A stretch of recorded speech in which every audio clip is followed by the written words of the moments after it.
Aaron Jordan, Blackwater Environmental. Let's start off by finding out what Blackwater Environmental is.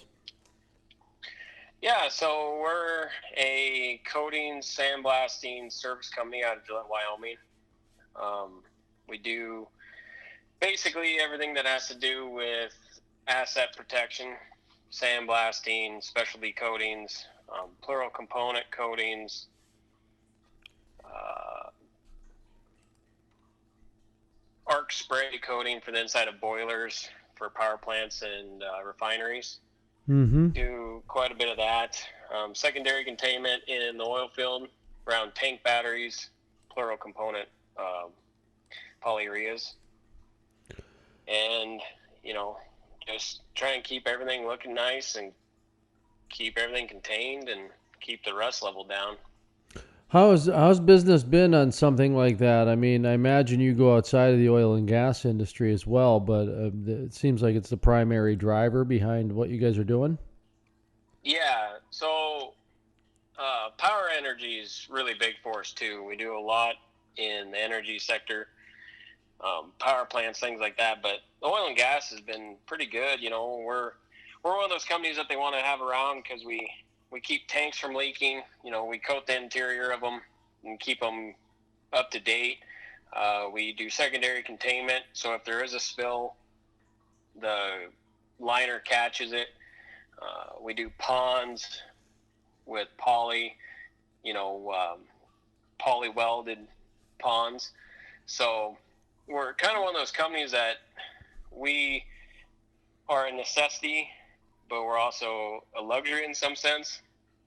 So everything we do is protecting assets and protecting environment and keeping quality of environment up by, protecting it, so to speak. So we're, we're busy this time of year. This is usually our slow time of the year, but we've been keeping pretty steady this year.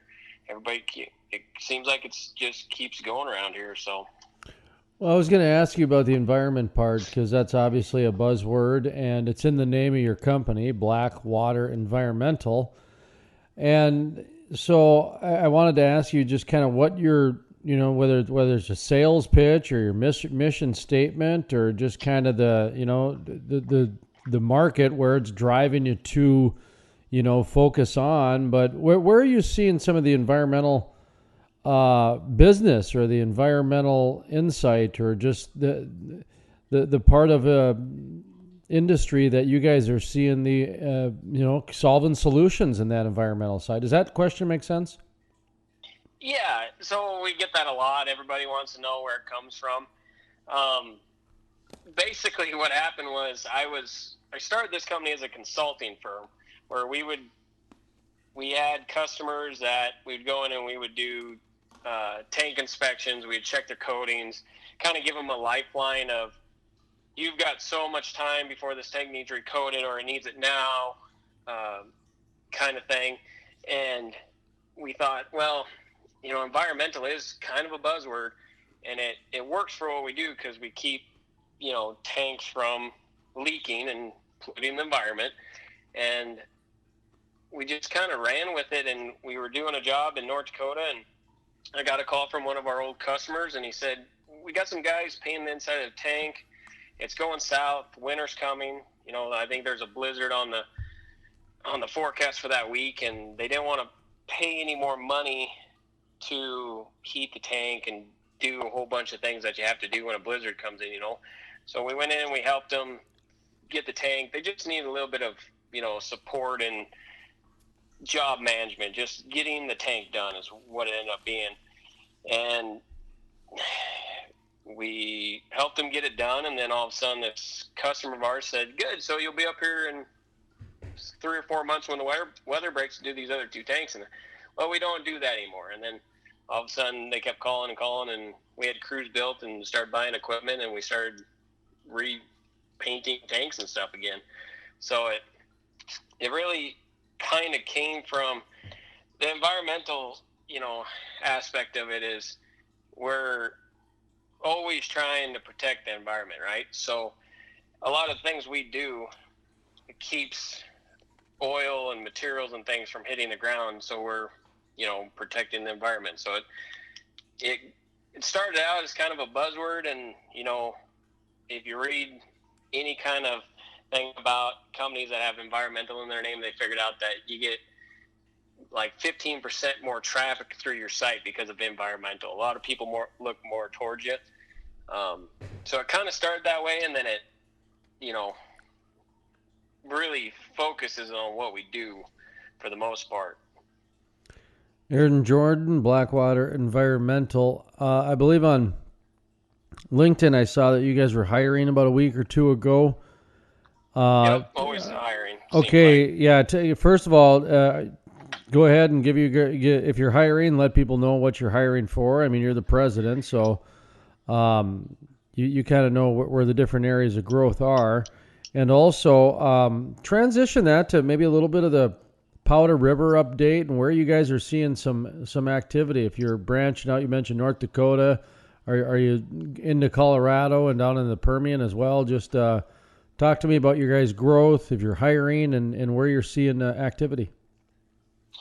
Yeah, so we're hiring laborers, we're hiring project managers, hiring sales guys. We're seeing a lot of growth towards Douglas. It seems like it's always been busy down there. It's only getting busier. We work quite a bit for some gas companies east of Denver in Colorado. Kansas, we've been doing a little bit down there towards Dodge City for another customer of ours in the gas fields. North Dakota, we've got a stack yard over by south of Minot towards Newtown.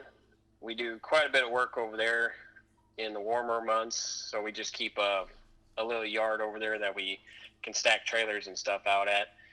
And it seems like it's, everybody is scared to say what it's doing for the most part because you don't want to jinx yourself or, the industry, but it really seems like it's at a pretty steady keel and even maybe a little bit of a upwards climb on what work and production's doing. So, it usually slows down this time of year, but everybody, we had lunch with some guys today and they said, yeah, it doesn't seem like it knocked off at all this year.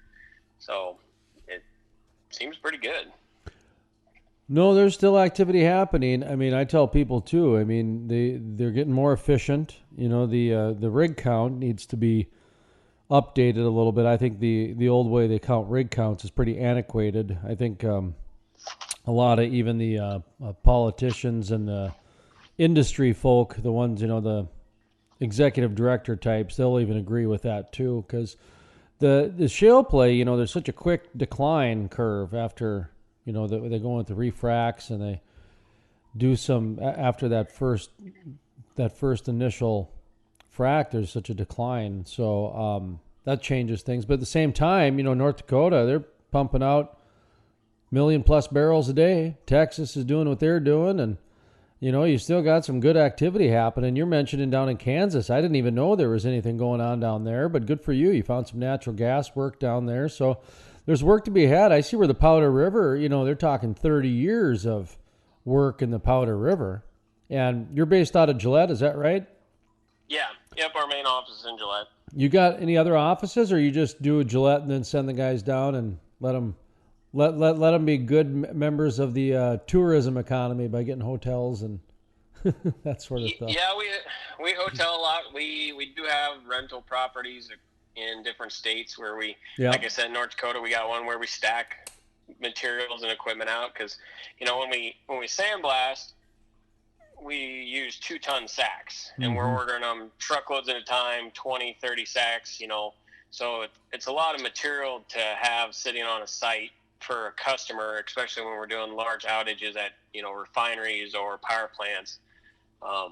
And, back to our environmental aspect, we've completely got away from coal slag blasting materials just because of the silica level and the lead and the copper and the things that are in it. So we've switched completely to a garnet-based blasting material. And it's, more environmentally safe. It's better for the employees, better for everybody in the area. We've switched. We're in a pretty good flow of moving into VOC-free materials for coatings.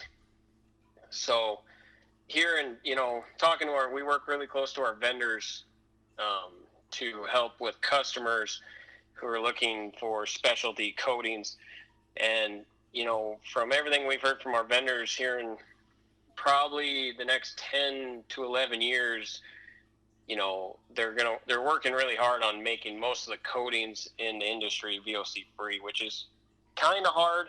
Most of our plural component stuff right now is completely VOC free, but you get into your epoxies and your polyurethanes and things like that, and you're always going to have a little bit of VOC in it. So we're kind of on the uptick that the less hazardous material that we have for our employees, the better work we get out of everybody, and the safer the job is, and it's just a better practice. We see these guys blasting with Black Beauty sandblasting sand still and not wearing hoods most of the time, and the silica level, and that's like 98%, not to mention the lead level and all the contaminants that are in it. So we've just completely moved away from that practice.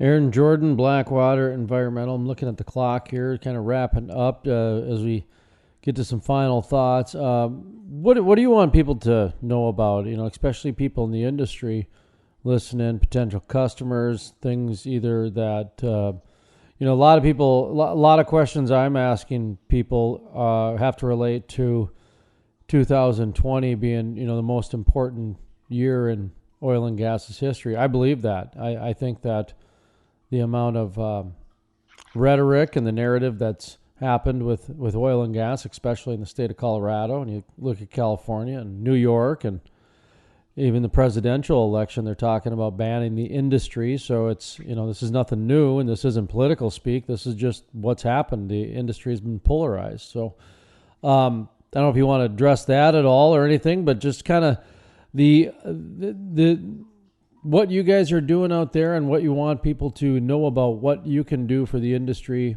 to kind of help them either out in the well site or, in on the activism side too. Because some people, they like to get involved with it. Some people don't like it at all. They don't like to get involved with the politics. But this year's a little different. It seems like everybody's got to pay attention. I don't know. Anyway, so there you go. There's a loaded question and a live hand grenade for you. So I'll drop that in your lap.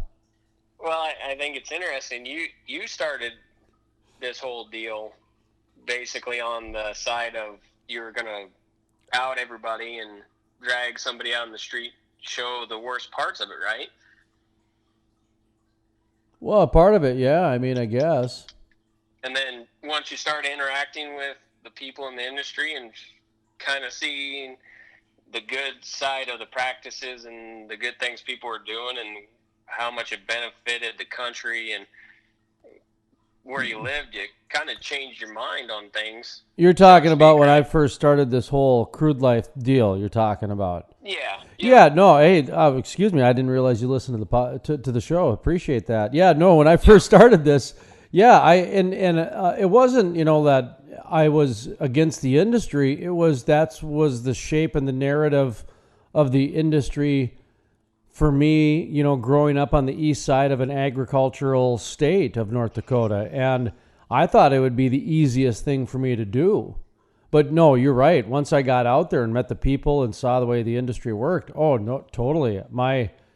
I went where I felt it was the most ethical and honest, if that makes sense. Yeah. Yeah.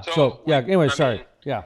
Yeah, we see that a lot. We've got power companies that we work with in Michigan, and you go out there and they find out where we're from, and they always want to come real heavy with, well, you think you know what you're talking about, but you're destroying the environment, you're destroying the country. But then once they meet us and they start talking to us, and we just had this conversation. I was in Michigan visiting some customers and going over some outage plans for this year, and we went to lunch, and one of the people that they had with them, she was new, and she had a pretty good idea of who we were before she ever met us. You know, guys from Wyoming, oil based, service company, and she told us after lunch, she goes, after listening to you guys speak about it and your views on it, and she thought we were going to come in and we were going to be real harsh, and real one-sided, but we see, how everybody kind of views it, and it's something that we need, so we can't write it off, but we need to have better practices on how we deal with it. We can't just run wild like the old days. We have to have some, stand up to what's going on. You just can't do what they were doing. You have to better your practices and try and be safer on the future, so we have a future. So yeah, I'll take that opportunity to solicit some of the things that we're trying to do. So if anybody wants to sponsor the Crude Life, we'll certainly do take your sponsorship. And where part of that sponsorship is going is we're going out to places like Greeley, Colorado, Watford City. We are planning to go to Gillette as well. I don't have it confirmed, but I'm working with some people, possibly Cheyenne, Wyoming. And what we're doing is we're engaging with high school and college kids, and I'm telling them my story about how, listen, I wasn't against the industry, but I didn't have a favorable view because it was, just when you don't grow up in an oil community, you get what just the national media gets. And like today, just in my Fargo, North Dakota, I heard 3 of the local radio stations blame climate change for the wildfires in Australia. And they don't know that. In fact, they think it might have been cigarette butts, actually. So nobody's really sure, but it's all over the place. But right away, climate change gets blamed. And so what we're doing is I'm engaging, and I'm telling that story about how I originally was going to go and investigate it against the industry because I thought it'd be easy. And I thought, they were all Monty Burns from The Simpsons up there going excellent as they profited off of us, but they're not at all. They actually are the most capitalistic people around. They give back to the communities, and they make sure that the place has got a community center so your kids can have graduations and get married. And yeah, it's not the Taj Mahal, but it could be. But you're definitely going to get a steel Quonset for sure. Everything after that is up to you guys. But the part I love about the oil and gas industry is they make sure communities have things that really make a community go round and round and round, from the community center to a good police system to churches as well. They understand the value of church in a community too. So anyway, so that's kind of a story we're going out and telling across the way. But sorry, I wanted to jump in on what you were saying. I wasn't expecting that answer that you had. And I agree with you that getting out there and engaging with new people in a new way and telling your story works because people can see your passion. And if you're passionate about what you do for a living, people are going to respect that. They're going to. I mean, if you're, Monty Burns, well, they're not going to respect that at all. So, yeah. And I come from an oil background. My family's been in the oil and gas industry for 60 years. Here in Gillette, and it's a way of life for us, and it's hard to have somebody come in and say, we're destroying everything, because my family's had a ranch in Campbell County for 100 plus years now, so you can't be a crude oil man and destroy the environment when you're running a ranch, because it goes hand in hand. You destroy the environment, the cows don't grow, and you can't make profit on that, and then your oil business suffers. So you really have to pay attention to the whole world. You can't just be closed-minded. One of the things I'm telling people right now, and I've got to get this wrapped up, we're almost getting close to the 20-minute mark. So, is, to me, I believe what's going on right now, part of the problem is what agriculture faced before, farmers faced before, which was when the supermarkets came around, the average person started thinking that ground beef came from the supermarket. They didn't realize it came from the farm, or the groceries didn't come from the farm. That's happened now with the light switch. The light switch has replaced, the energy industry. People are just, it comes from that switch. That's where energy comes from. is from the switch. They don't realize what goes into it to make that switch work. Just like people don't realize what goes into farming in order to get that, hamburger on your plate. So, unfortunately, that's how easy and how good life is. I've actually heard that from people that, well, what do you do? Oh, you work at power plants? What's that? They figured that power came from the light switch. I plugged something in and it turned on. And even my wife's from back east, and her jaw dropped when we heard this lady say that. And it was one of them deals like, wow, that's interesting. We didn't say nothing to her. We just kind of explained, what it was, and because you don't want to make anybody feel bad, but it was one of them deals. You just can't believe it sometimes that people can think that, So education's big in our industry. You have to educate people that we're trying to do the right thing. Sometimes it doesn't work out, and things happen, and that's life. You can't control everything that happens in life. So, and it's important to remember people learn in different ways. So I think sometimes as the energy industry, we can get in a herd mentality and think there's only one way to do things. Well, that's not the case anymore. There's a bunch of different ways.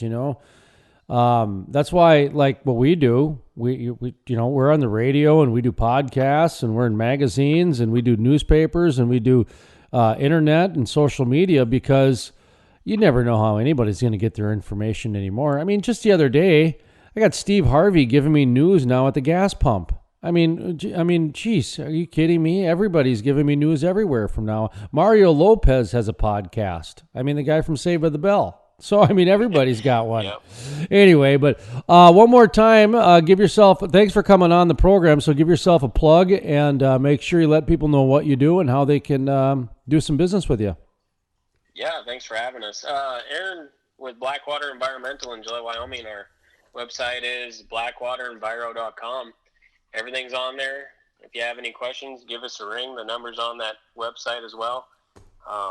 Our services are pretty wide, so get on the website, check us out.